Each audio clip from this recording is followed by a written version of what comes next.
What's up, guys? Welcome back to another video. This time around, we're here to talk about SEGA at Summer Games Fest. So I know that this video is probably finding you a little late, but we did have a good chunk of videos that we had to do and process them in a different, strange way because our processing program hasn't been working the best, but we're back, like I said, and today we're here to talk about SEGA and what we got to check out at the SEGA booth. So first and foremost, we're going to talk about Demon Slayer Hinokami Chronicles 2. So I'm not the biggest Demon Slayer fan. I will tell you guys straight out. I'm really not. It's not that I hate the series or that I don't think that the video game series is good. I actually played Chronicles 1 or Hinokami Chronicles 1 because it popped up on PlayStation Plus, and I was like, nah, let's check and see what it's like. And it was relatively good. I was really honestly shocked, and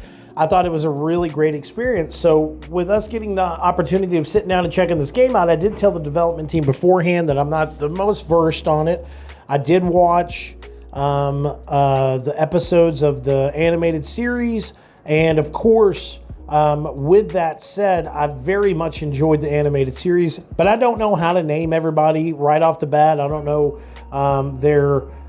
their special abilities 100% and all this other stuff, so just bear with me on this. But I can state from a gamer's perspective of what this game has to offer and what you guys should expect. So the game does come out August 5th, and it does go into early access for the Digital Deluxe Edition on the 31st, but the game is coming out for PS5, PS4, Xbox Series X and S, Xbox One, Steam, and of course Nintendo Switch. Now I did ask them if there's going to be any type of Nintendo Switch 2 support. They said that you could play the game on Nintendo Switch 2, but at this point in time there's nothing like, hey, this is the Nintendo Switch 2 version of the game. They're not really talking about anything like that at all. But with this game, of course, this is Chapter 2. So this is a direct connection to the first game. And of course, you know, you're in the Entertainment District arc in this game. And whenever you start the game out, you're going over to help Tenjin find his 3 wives. So, of course, you play as Tanjiro, Zenitsu, and, of course, Inosuke. And I've got to say, I was very impressed. The graphics were extremely well done. I mean, very, very well done. The gameplay was super smooth, 60 frames per second right out the bat. You know, the last game had an update that came out afterwards that did push it to 60 frames per second. But with this game now, you're actually able to get it right out the bat. The gameplay is very fast paced. There's over 40 characters you could play with in this game, which is just crazy.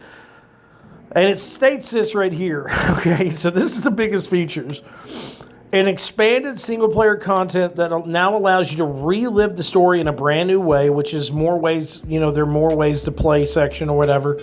So in this, there's training paths that you can do to where you can, win a battle with over 50% of your health to trigger your ultimate 2 arcs.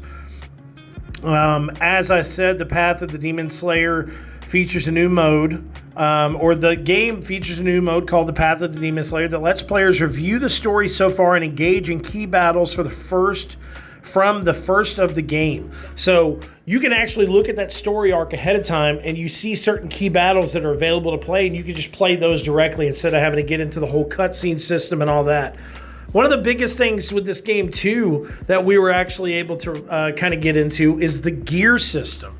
So this was not something that was in Hinokami Chronicles 1, but the gear system allows players to customize their loadouts for use in battle. So like you can equip items that increase your resistance to poison, or you could get another one that like slowly but surely increases your health. But this is a really big thing because this is actually, not only is it going to add a new kind of page to play, but it's going to let you play the game how you want to play the game. And that's really kind of what SEGA seemed to be pushing at their booth this year, is play the game how you want to play the game. There's not a specific way that you have to go in and play this game. You don't have to go in and do all of his arcs and, I don't even know what it's called. I was going to try to come up with something fire breathing. I'm sorry. I'm so bad at, my memory has been shot over the last week. But I will state this. This is what's great about this game is visually it is just a really great stunning experience. Probably one of the best anime games that I would say is going to be on the market, bro. Honestly, like the graphics are so good in this game and it looks so much like the anime. It's nuts. The fact that you're going to be able to play with over 40 playable characters from the 9 Hashira and the highest rank of the Demon Slayer Corps is really crazy. And of course, there's new ways of play for the story mode. So I just think this is going to be great. I really think this is going to be a great experience. And big shout outs, of course, to the team for doing just such a Aniplex and Shushia. I don't know the exact. I know it's Aniplex and I can't remember the other name, but SEGA as well. Just big shout outs to them for doing such a great job with this. I know this was kind of all over the place, but I do want to tell you guys, like, you should be excited for this game. If you like Demon Slayer, this is definitely something that you should check out. I'm sure there's somebody that's watching this game that's like, this fucking dude. He's not even the biggest fan, and he's talking about the game. I'm talking about the game because the game is good. If I did not think it was good, I probably would have just written an article or something. But this game is something that you should definitely have on your radar for sure. All right, guys, now we're here to talk about something even crazier than Demon Slayer, and that is Sonic Cross Worlds. Now, this game is something that I feel is going to be something truly special. I was a really big fan of Sonic Racing, and of course, now with this game coming out, there's going to be more in this game than we have ever seen in a Sonic Racing title. So, as this says, this is provided by SEGA. Race across the land, sea, air, space, and time in Sonic Racing Cross Worlds. Warp through travel rings into new dimensions where something new awaits around every twist and turn. Speed to victory solo or as a team in a variety of offline and online modes, and compete against players from all around the world. Build the ultimate vehicle to match your racing style, unlock gadgets to gain an upper hand, and unleash power-ups to bring home the win. So what's crazy about this game is that, first off, it's visually great. I mean, it literally is just like living in an animated world while we're watching this. Like, the universe of Sonic has never looked more alive, has never looked more crisp, clean, and just spectacular visually. As I was playing the game, at first I was just kind of like, I was getting really excited because the child in me was like, Sonic. So I was a huge Sonic fan whenever I was little. I was actually more particularly like kind of obsessed with Sonic compared to, another character from a different brand that was competing at that time. But I was floored by this game. It just visually, it just looks great. The gameplay mechanics and stuff are super smooth, and it's really easy to kind of pick up and just play. But another thing that's great about this too is that this is going to have a total, I think at launch, 23 iconic characters from 23 Sonic characters in this game, and then there's new DLC as well. There's, Yakuza is coming over, and then I don't even know her name. Miko, she's coming to the game. All these other characters are coming to the game. It was just announced at the Kid Choice Awards today, actually, that Sonic.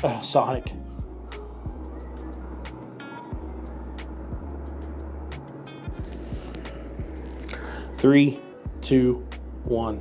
It was just actually announced today that the Krusty Krab and Bikini Bottom are making their way into the game, SpongeBob is coming to this game as well. So before, Nickelodeon had their own Nickelodeon kart racing game and all this stuff, but obviously SEGA was like, hey bro, this could be a really good opportunity for us to stretch out and kind of get those DLC characters out there that are really going to bring kids and families to our game, compared to another racer that just launched. And what's a way of bringing kids to a game more than SpongeBob, dude? I mean, right when my son saw that, he lost it. He totally freaked out, was super excited to play the game just because SpongeBob was going to be in the game. But you can do like local split screen in the Grand Prix. You could do a party mode in the race park. You could play with up to 12 players online in the world matches. There's all different types of stuff too. They have like 45 unique vehicles, 70 different gadgets that you can use. I will tell you this, from the time that I played the game and the customization I got to do with my gadgets and of course with my vehicles, it was just smooth, bro. Like, it was such a unique, cool experience, and you could literally just like, I said this with Demon Slayer, and I'm going to say it with this. SEGA's got this new mindset of play how you want to play. And I feel like it's transcending through all of the development studios across SEGA of saying, hey, look, people just want to play video games. And if they're going to pay this price, why not give them the ultimate experience? And that's what these games are. Demon Slayers, I said it with that, it was the same exact thing. You got to do all different types of styles of play, changes the entire gameplay mechanics compared to the first game.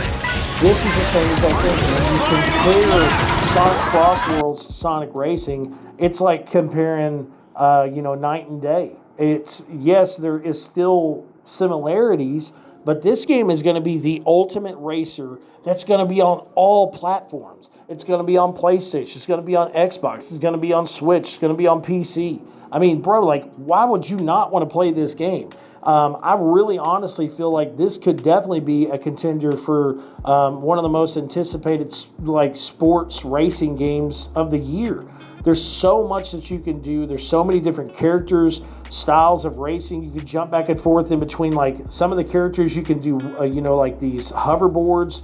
I customized my character. I think I used Shadow. I customized my car and I mixed and matched it to make it look like this Gundam-esque car. It was a really just unique experience, and I feel like everybody should be very excited for this game when it comes out later this year. And last but certainly not least, I wanted to save this game for the last hands-on experience that we had. Shinobi Art of Vengeance. So I used to play Shinobi way back in the day whenever I was young, and Shinobi was just one of those games that was like, it was always really cool, but it was really hard to play the game. Like, it was very very difficult game at the time. But this game is kind of revitalizing the series, and I'm going to tell you guys, this is probably one of those games that I'm most excited to come out this year. The game does launch on August 28th, and there's so much to offer with this game. There's so much to speak on with this game whenever it comes down to just showcasing what true video game development and true love for the game you're working on it shines through in the gameplay that you're playing. I know it's a jumble of words, but sorry. So Shinobi Art of Vengeance. All right. So this is definitely a crazy experience, and was one of my favorite hands-on experiences during the showcase. The iconic Shinobi returns in an all-new 2D action platformer with a unique hand-drawn look from the creators of Streets of Rage 4. So we all know when Streets of Rage 4 came out, everybody was talking about it, how great it looked, how beautiful it was, how just unbelievable the gameplay was, how fast-paced and all this other stuff. The same team that did that is doing this game. And let me explain something to you guys when I say this. there has been some hand-drawn games out there before that I was just like, man, this is really beautiful. Man, this is nice. This is great. To have a game like Shinobi come out, and, it's been so many years since we had a good Shinobi experience, to say the least. And I don't mean that, of course, in a bad way, but this game is utterly breathtaking. And I really mean it. This is not just a hand-drawn kind of look and style to it. Like, oh, okay, well, yeah, we can see that this character's hand-drawn, this character's hand-drawn. The game is hand-drawn. And I'm talking about, when I spoke to the devs about this, they reiterated that it's not just like this is hand drawn, this is hand drawn. Like every aspect of this game is fully hand drawn, and it has such a unique look to it and style to it that it somewhat reminded me at times of like what we love about anime. So like I'm a really big Hayao Miyazaki fan, and especially of the classic Hayao Miyazaki films. So there's times that whenever I was playing this, like it had those kind of looks to it, but then it also had that kind of rugged anime style that we used to see back in like early 90s Dragon Ball. There's times that whenever Shinobi Joe kind of like, he'll do his little power up for his ultimate move, like full on go Saiyan mode. Like you see all this, aura pop up around him, and he just destroys all of his enemies around him. There's all different types of ways and styles that you can really play this game. But what's cool about it is it is a very fast-paced game, and at times, it can be difficult depending on who you're facing. So you do have to kind of watch, like there's certain heavy characters and more powerful characters that you can't just go and kind of run in and gun, but you can do the same exact thing that you can do with these other SEGA games and just play it however you want to play it. If you want to play, like I had mentioned to them, I was like, I'm kind of always a Leroy Jenkins guy. I just run in and just hack slash, do whatever. They said you could do that in this game. You could, if that's what you want to do, you could do that in this game, and it will be, it will still be an enjoyable experience. Because as you go, you'll get these amulets that enhance your abilities, and you'll also get these ninja tools, I think is what they were called. And with those ninja tools, you can use them to help you traverse through the level with certain different obstacles that you're dealing with, or uncover whole different areas of the map that are blocked off. So there's these areas that have like this kind of green shine to it, and once you get these ninja tools, you're able to like break through it or pull the stuff out of the way. It's a really cool thing. There's also different puzzles. There's all different types of stages as well. And like as you're going, it's almost like you're going into different biomes almost, because the art style and hand-drawn artwork is so visually stunning, but it's so different from the previous level that you were in. It feels like a really unique experience. So, as I said, Shinobi Art of Vengeance is just, I'm not even kidding you guys. This is one of the SEGA games that really should be like on your radar. I've got to get it day one. You can actually get this game, the digital deluxe edition of this game, for $35.99 if you're a PlayStation Plus user, and I think same thing with Xbox. Now, I don't know if this game is coming to Xbox Game Pass or not. If it is, man, it's going to be one hell of a great grab for you to get. But with this digital deluxe edition of the game, you have a lot of different things that are coming with that digital deluxe edition for such a cheap price. You can play the game 3 days early. You get the season pass. You get the starter pack, which comes with the ghost outfit, the medic light amulet, and in-game currency, as well as the SEGA villain stage, which comes in 2026. And the SEGA villain stage right there, SEGA villain stage, that's gotta be, bro. Like with them doing crossworlds and them, giving breathing life and new experiences into these older IPs that they've had, I could only expect the SEGA villain stage to be different SEGA characters that are villains that you're going to be able to face off against in the universe of Shinobi. Also, you get the digital art book and the soundtrack. $35.99, dude. Like, I'm telling you guys, you're not going to want to pass this game up. It is going to be one of the best games of the year. And, dude, I'm going to tell you, it's like, I know I say this sometimes on certain games, but I'm usually always right.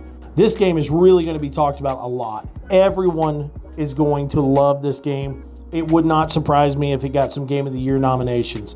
The amount of work that they put into this game, the amount of love and passion, and just overall just, changing Shinobi from what it was, or building on Shinobi from what it was into this unique, unbelievably looking, great gameplay style, everybody can pick up and play game. This is the game. Dude, I'm telling you, this is one of the best games that I played at Summer Games Fest, no question. So big shout outs, of course, to SEGA for just being hands down one of the best development studios that we get to work with. They're always so great at what they do, and we really appreciate you guys for giving us the opportunity.